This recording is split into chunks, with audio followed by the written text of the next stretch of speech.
Сайн байцгаана уу? Өнөөдөр би та бүхэндээ зориулж өгүүлбэр зүй буюу синтаксын тухай зааж эхлэхээр бэлтгэлээ.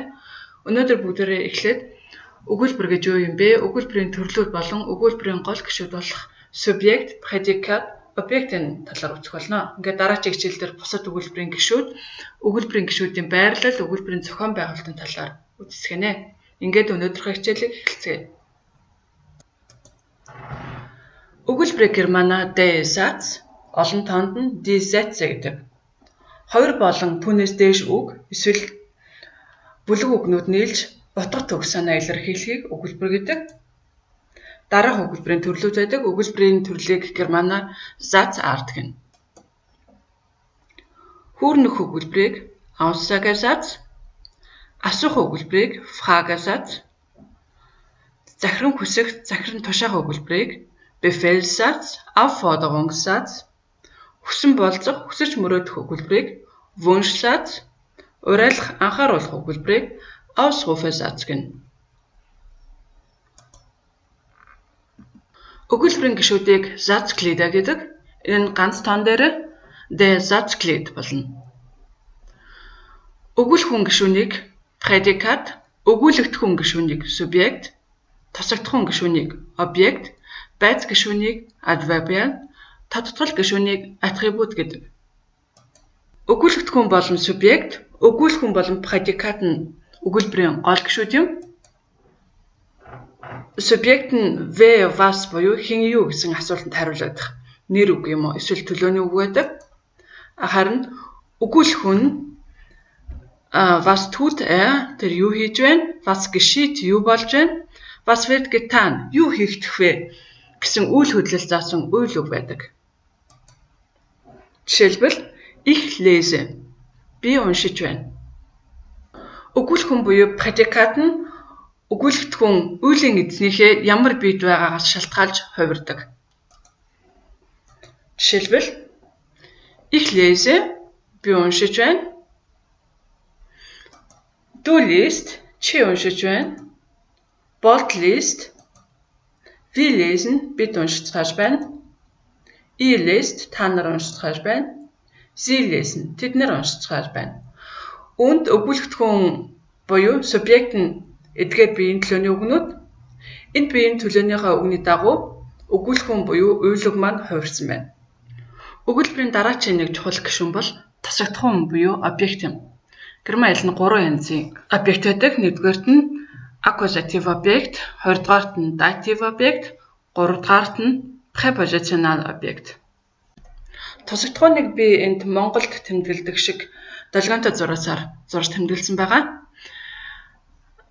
Accusative object-ийг монголоор заахын тий ялгалт байгаа объект гэдэг. Энэ нь шууд тусгал гишүүн. When, was буюу хэнийг юу гэсэн асуултанд хариулагдана. Dative object нь өх оршин тий ялгалт байгаа объект. Энэ нь when буюу хэнд юунд гэсэн асуултанд хариулагдана.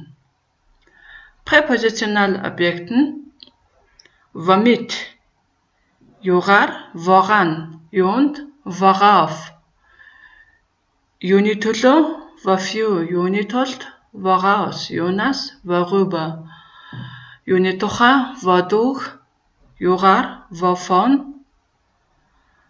юугаар, wovor юунаас гэсэн асуултанд хариулагдана.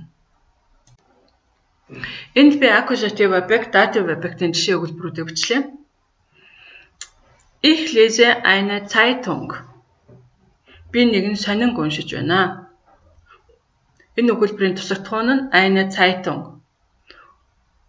Үүний асуултыг би хаалтан дотор бичсэн was юуг уншиж байна. F гэдэг үсгээр eine Zeitung, die Zeitung гэдэг үг маань эм хүйсний үг болохыг илэрхийлж байна. Du liest ein Buch. Чи нэгэн ном уншиж байна. Чи нэгэн номыг уншиж байна. Энэ өгүүлбэрийн тусагдах нь ein Buch. Was юуг уншиж байна. N гэдэг нь ноёдхон сарм хүйсний үг. Buch гэдэг үг маань сарм хүйсний үг. Toya liest einen Roman. Toya нэгэн роман уншиж байна. Was einen Roman. Роман гэдэг үг маань эр хүсний үг тул эм үсгээр тэмдэглэлээ. Meine Mutter ruft mich. Миний ээж намайг дуудаж байна. Wenn хэнийг mich намайг. PP гэдэг нь personal pronomen гэж би тавчилсан. Энэ нь биеийн төлөөний үг. Mich намайг.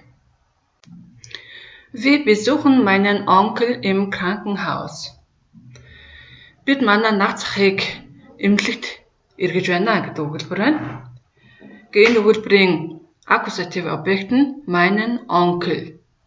Миний наг захыг гэдэг үг байна.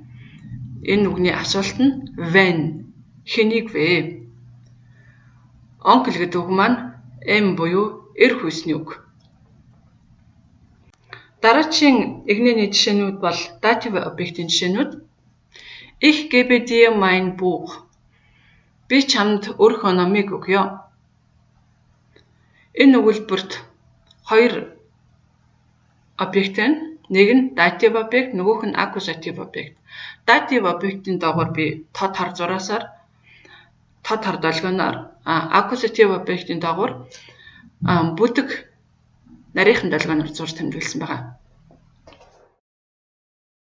Du stellst mir eine Frage. Чи надад нэгэн асуулт тавина.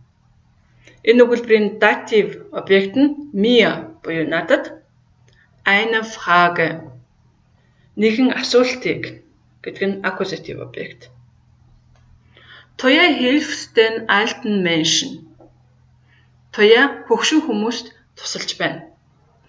Тоя хөгшин хүмүүст тусалдаг. Энэ өгүүлбэр зөвхөн нэг л объект байна. Тэр нь dative object. Хэнд тусалдаг вэ? Den alten Menschen, хөгшин хүмүүст. Mutter kocht uns Brot. Uns гэдэг нь бидэнд, Brot гэдэг нь бууцыг. Ээж бидэнд бууц хийж өгч байна. Schreibt seiner Freundin einen Brief. Тэр өөрийнхөө найз охинд нэгэн захиа бичиж байна. Ингээд үүний dative object нь seiner Freundin, түүний найз охинд einen Brief, нэгэн захиаг. Эдгээр жишээн дээрээс харахад accusative object, dative object хоёр өгүүлбэрт хамт орох юм бол dative object нь дандаа accusative object-ийнхоо өмнө орж байгааг та бүхэн анзаараарай. Хэнд гэдгээ эхэлж бичээд тэгээд дараа нь юг гэдгээ бичдэг байна. Дараагийн тусагдах юм бол угтварт тусагдах юм буюу prepositional object.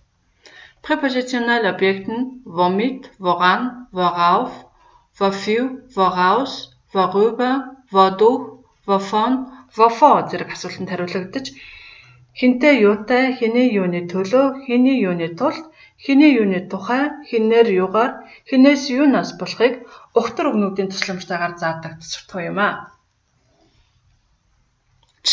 Жишээлбэл ich warte auf dich буюу би чамайг хүлээж байна гэдэг өгүүлбэрт чамайг гэдэг үг маань auf dich гэдэг prepositional object-аар илэрхийлэгдэж байна. Ягаад шууд dich чамайг гэж хэлж болохгүй заавал auf гэдэг угтар үг аваад байгаа юм бэ гэх юм бол warten хүлээх гэдэг үйл үг маань араасаа заавалчгүй auf гэдэг дагуулж явдаг дагварт үйл үг юм аа. Ийм учраас prepositional object нь үргэлж werden mit Präposition буюу дагварт үйл үгийн араас бичигддэг. Үүнчлэн sie hat Angst vor Hund. Тэр нохооноос айдаг гэдэг өгүүлбэрт нохооноос юунаас айдаг вэ? Нохооноос айдаг гэдэг үг маань for Hund гэдэг prepositional object-аар илэрхийлэгдэж байна. Яагад гэвэл айдаг буюу Angst haben гэдэг үг маань үргэлж for гэдэг preposition араас дагуулдаг.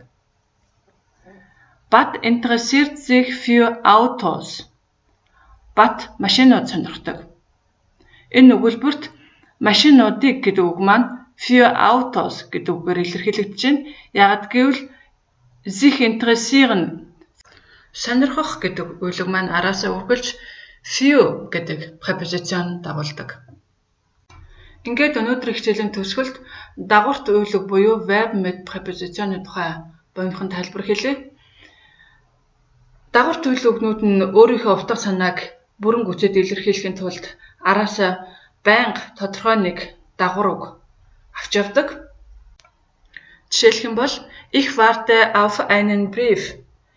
Би нэгэн захиа хүлээж байна гэдэг энэ өгүүлбэрт warten хүлээх гэдэг үйлүг нь auf гэдэг октор үг араасаа дагуулдаг. Ингэснээр юуг хүлээж байгаагаа илэрхийлнэ. Энэ октор үггээр энэ өгүүлбэр буруу болно. Ich warte einen Brief гэж байж болохгүй. Ямар үйлүг, ямар октор үг дагуулдаг талаар тогтсон дүрм байдаггүй. Харин ийм үйл үгсийн жагсаалтууд бол байдаг. Та бүхэн интернетээр verb med preposition гэд хайгаад эдгээрийг олж үзээрэй. Ингээд анхаарал тавьсан та бүхэнд баярлалаа. Баяртай.